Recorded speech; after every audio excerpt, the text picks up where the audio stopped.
মহালয়া অশুভ শক্তির বিনাশ, শুভ শক্তির আলো, দেবী পক্ষের সূচনা। আর এই দেবী পক্ষের সূচনাতেই প্রধানমন্ত্রীর ভাষণ রয়েছে।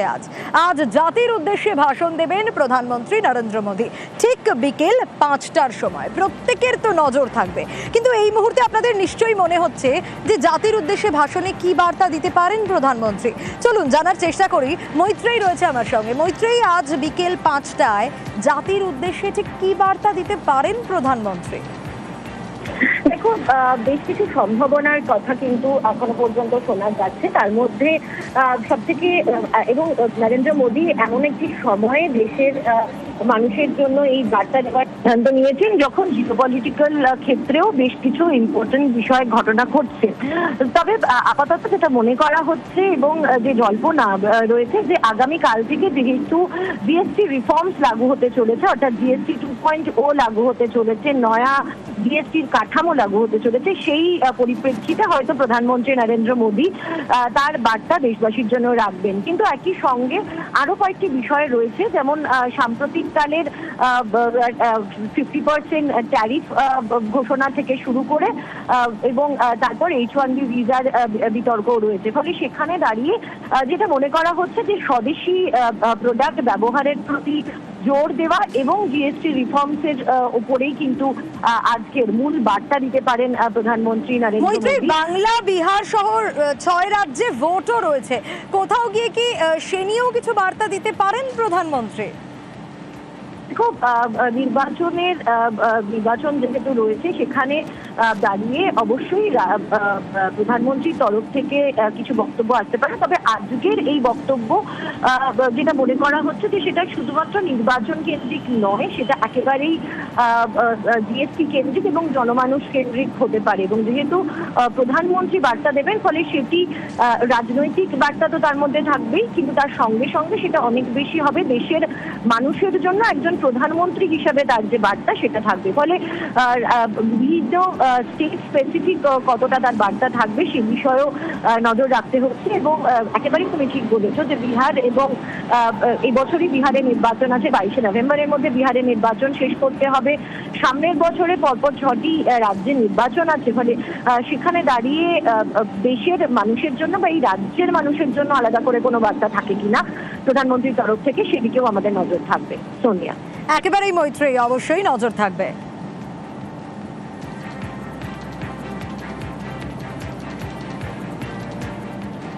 বিজেপি বিধায়ক দিলেন ডিগবাজি, আর যেই সোশ্যাল মিডিয়ায় তিনি পোস্ট করলেন অমনি সেটা ভাইরাল হয়ে গেল। হ্যাঁ, দেখাই আগে সেই ছবি। সোশ্যাল মিডিয়ায় এই ভিডিও পোস্ট হতেই রীতিমতো ভাইরাল। ফুটবল ম্যাচে বাঁকুড়ার বিধানসভার টিম খেলছিল, আর তাতে কি জিতে যাওয়াতেই এরকম উল্লাস? পর এই ডিগবাজির কারণ কি? আগে ছবিটা দেখাই, দেখুন। নীলাদ্রিদা জিন্দাবাদ, নীলাদ্রিদা জিন্দাবাদ, নীলাদ্রিদা জিন্দাবাদ, নীলাদ্রিদা পেপুরে। প্রিয়ব্রত রয়েছে আমার সঙ্গে। প্রিয়ব্রতর কাছে জানতে চাই, প্রিয়ব্রত, এটা কি জিতে যাওয়ার উল্লাস? বিজেপি বিধায়ক নীলাদ্রি শেখর দানার এই পর ডিগবাজির কারণ কি?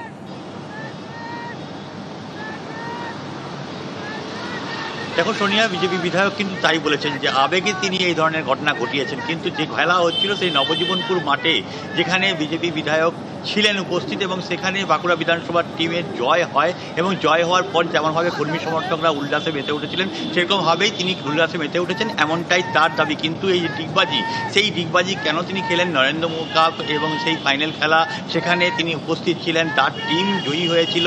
তার যেটা মূলত দাবি যে মাঠের তিনি সারা জীবন থেকে। একেবারে সঙ্গে থাকো প্রিয়ব্রত, দেখি নীলাদ্রি শেখর দানা তিনি কি বলছেন। আমার ছোটবেলাটাতে মাঠ হচ্ছে আমার জীবন ছিল।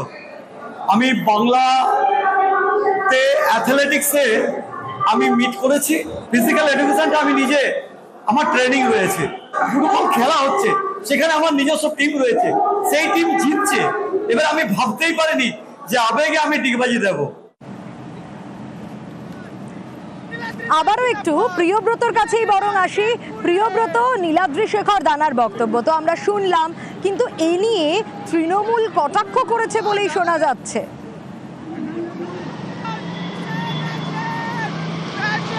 একেবারে তৃণমূলের কটাক্ষ যে এই যে 4 বছর অতিক্রান্ত হয়ে গেছে সেখানে বিজেপি বিধায়ক বাঁকুড়ার মানুষের জন্য কিছুই করেননি, তাই তাকে ডিগবাজি খেতে হচ্ছে। সামনে যে 26-এর নির্বাচন তার আগে তাকে অন্তত মুখটা দেখাতে হচ্ছে এবং সেই কারণে তিনি মাঠে ডিগবাজি খাচ্ছেন এবং হয়তো অন্য কোথাও ডিগবাজি খাবেন এমনটাই কিন্তু কটাক্ষ করেছে তৃণমূল কংগ্রেস। অন্যদিকে এই তৃণমূল কংগ্রেসের কটাক্ষকে কিন্তু পাত্তা দিতে চাইছে না বিজেপি বিধায়ক। তার দাবি তৃণমূলের কাছে কিছু শিক্ষা নেওয়ার নেই, তিনি ডিগবাজি খেয়েছেন, আবেগতাড়িত হয়ে ডিগবাজি খেয়েছেন যখন তার টিম মাঠে জিতে গিয়েছে এবং সেই ঘটনার বহিঃপ্রকাশ করতে তাকে ডিগবাজি খেতে হয়েছে এমনটাই দাবি তিনি করেছেন এবং আবেগতাড়িত হয়েই তার এই ধরনের ডিগবাজি খাওয়া 1-2 নয় 3-3টে ডিগবাজি তিনি টানা খেয়েছেন এই নবজীবনপুর মাঠে, এমনটাই কিন্তু দেখা গিয়েছে যে ভাইরাল হয়ে যাওয়া ভিডিওতে।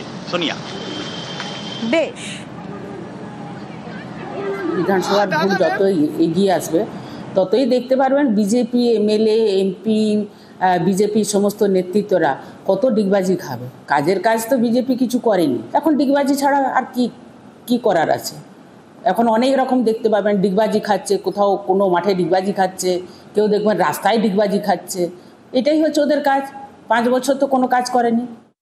মহালয়া, অশুভ শক্তির বিনাশ, শুভ শক্তির আলো, দেবী পক্ষের সূচনা। আর এই দেবী পক্ষের সূচনাতেই প্রধানমন্ত্রীর ভাষণ রয়েছে আজ জাতির উদ্দেশ্যে ভাষণ দেবেন প্রধানমন্ত্রী নরেন্দ্র মোদী ঠিক বিকেল 5টার সময়। প্রত্যেকের তো নজর থাকবে, কিন্তু এই মুহূর্তে আপনাদের নিশ্চয়ই মনে হচ্ছে যে জাতির উদ্দেশ্যে ভাষণে কি বার্তা দিতে পারেন প্রধানমন্ত্রী। চলুন জানার চেষ্টা করি। মৈত্রেয়ী রয়েছে আমার সঙ্গে। মৈত্রেয়ী, আজ বিকেল 5টায় জাতির উদ্দেশ্যে ঠিক কি বার্তা দিতে পারেন প্রধানমন্ত্রী? দেখো, বেশ কিছু সম্ভাবনার কথা কিন্তু এখনো পর্যন্ত শোনা যাচ্ছে। তার মধ্যে সবথেকে এবং নরেন্দ্র মোদী এমন একটি সময়ে দেশের মানুষের জন্য এই বার্তা দেওয়ার সিদ্ধান্ত নিয়েছেন যখন জিওপলিটিক্যাল ক্ষেত্রেও বেশ কিছু ইম্পর্টেন্ট বিষয় ঘটনা ঘটছে। তবে আপাতত যেটা মনে করা হচ্ছে এবং যে জল্পনা রয়েছে যে আগামীকাল থেকে যেহেতু জিএসটি রিফর্মস লাগু হতে চলেছে, অর্থাৎ জিএসটি 2.0 লাগু হতে চলেছে, নয়া জিএসটির কাঠামো লাগু হতে চলেছে, সেই পরিপ্রেক্ষিতে হয়তো প্রধানমন্ত্রী নরেন্দ্র মোদী তার বার্তা দেশবাসীর জন্য রাখবেন। কিন্তু একই সঙ্গে আরো কয়েকটি বিষয় রয়েছে, যেমন সাম্প্রতিককালের 50% ট্যারিফ ঘোষণা থেকে শুরু করে এবং তারপর H1B ভিসার বিতর্কও রয়েছে। ফলে সেখানে দাঁড়িয়ে যেটা মনে করা হচ্ছে যে স্বদেশি প্রোডাক্ট ব্যবহারের প্রতি জোর দেওয়া এবং জিএসটি রিফর্মস এর উপরেই কিন্তু আজকের মূল বার্তা দিতে পারেন প্রধানমন্ত্রী নরেন্দ্র মোদী। বাংলা, বিহার সহ 6 রাজ্যে ভোটও রয়েছে, কোথাও গিয়ে কি সে নিয়েও কিছু বার্তা দিতে পারেন প্রধানমন্ত্রী? দেখো, নির্বাচন যেহেতু রয়েছে সেখানে দাঁড়িয়ে অবশ্যই প্রধানমন্ত্রীর তরফ থেকে কিছু বক্তব্য আসতে পারে। তবে আজকের এই বক্তব্য যেটা মনে করা হচ্ছে যে সেটা শুধুমাত্র নির্বাচন কেন্দ্রিক নয়, সেটা একেবারেই জিএসটি কেন্দ্রিক এবং জনমানুষ কেন্দ্রিক হতে পারে। এবং যেহেতু প্রধানমন্ত্রী বার্তা দেবেন, ফলে সেটি রাজনৈতিক বার্তা তো তার মধ্যে থাকবেই, কিন্তু তার সঙ্গে সঙ্গে সেটা অনেক বেশি হবে দেশের মানুষের জন্য একজন প্রধানমন্ত্রী হিসাবে তার যে বার্তা সেটা থাকবে। ফলে বিবিধ স্টেট স্পেসিফিক কতটা তার বার্তা থাকবে সে বিষয়েও নজর রাখতে হচ্ছে। এবং একেবারেই তুমি ঠিক বলেছো যে বিহার এবং এই বছরই বিহারে নির্বাচন আছে, 22শে নভেম্বরের মধ্যে বিহারে নির্বাচন শেষ করতে হবে। সামনের বছরে পরপর 6টি রাজ্যে নির্বাচন আছে। ফলে সেখানে দাঁড়িয়ে দেশের মানুষের জন্য বা এই রাজ্যের মানুষের জন্য আলাদা করে কোনো বার্তা থাকে কিনা প্রধানমন্ত্রীর তরফ থেকে, সেদিকেও আমাদের নজর থাকবে। সোনিয়া, একেবারেই মৈত্রেয়ী, অবশ্যই নজর থাকবে।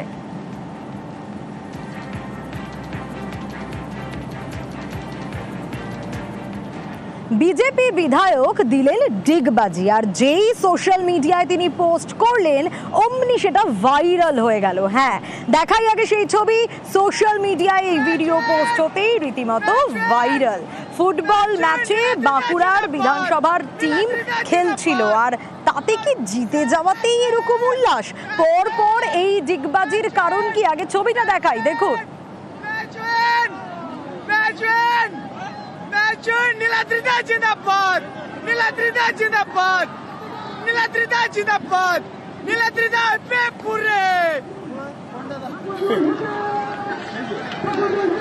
প্রিয়ব্রত রয়েছে আমার সঙ্গে। প্রিয়ব্রতর কাছেই জানতে চাই, প্রিয়ব্রত, এটা কি জিতে যাওয়ার উল্লাস? বিজেপি বিধায়ক নীলাদ্রি শেখর দানার এই পর ডিগবাজির কারণ কি?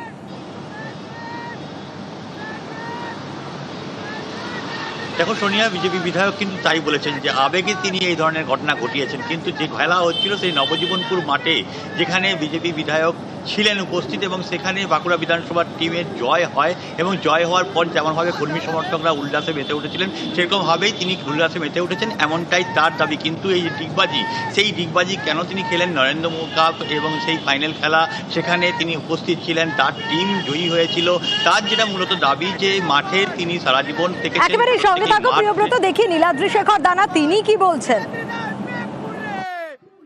আমার ছোটবেলাটাতে মাঠ হচ্ছে আমার জীবন ছিল। আমি বাংলাতে অ্যাথলেটিক্সে আমি মিট করেছি, ফিজিক্যাল এডুকেশনটা আমি নিজে, আমার ট্রেনিং রয়েছে, ফুটবল খেলা হচ্ছে সেখানে আমার নিজস্ব টিম রয়েছে, সেই টিম জিতছে।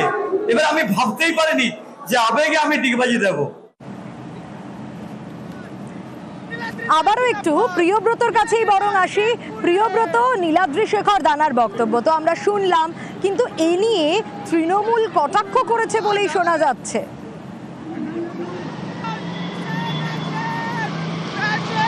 একেবারে তৃণমূলের কটাক্ষ যে এই যে 4 বছর অতিক্রান্ত হয়ে গেছে, সেখানে বিজেপি বিধায়ক বাঁকুড়ার মানুষের জন্য কিছুই করেননি, তাই তাকে ডিগবাজি খেতে হচ্ছে। সামনে যে 26-এ নির্বাচন, তার আগে তাকে অন্তত মুখটা দেখাতে হচ্ছে এবং সেই কারণে তিনি মাঠে ডিগবাজি খাচ্ছেন এবং হয়তো অন্য কোথাও ডিগবাজি খাবেন, এমনটাই কিন্তু কটাক্ষ করেছে তৃণমূল কংগ্রেস। অন্যদিকে এই তৃণমূল কংগ্রেসের কটাক্ষকে কিন্তু পাত্তা দিতে চাইছে না বিজেপি বিধায়ক। তার দাবি তৃণমূলের কাছে কিছু শিক্ষা নেওয়ার নেই, তিনি ডিগবাজি খেয়েছেন, আবেগতাড়িত হয়ে ডিগবাজি খেয়েছেন যখন তার টিম মাঠে জিতে গিয়েছে এবং সেই ঘটনার বহিঃপ্রকাশ করতে তাকে ডিগবাজি খেতে হয়েছে, এমনটাই দাবি তিনি করেছেন এবং আবেগতাড়িত হয়েই তার এই ধরনের ডিগবাজি খাওয়া 1-2 নয়, 3-3টে ডিগবাজি তিনি টানা খেয়েছেন এই নবজীবনপুর মাঠে, এমনটাই কিন্তু দেখা গিয়েছে যে ভাইরাল হয়ে যাওয়া ভিডিওতে।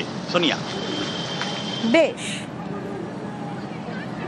বিধানসভার ভোট যতই এগিয়ে আসবে ততই দেখতে পারবেন বিজেপি এমএলএ এমপি বিজেপির সমস্ত নেতৃত্বরা কত ডিগবাজি খাবে। কাজের কাজ তো বিজেপি কিছু করেনি, এখন ডিগবাজি ছাড়া আর কি করার আছে।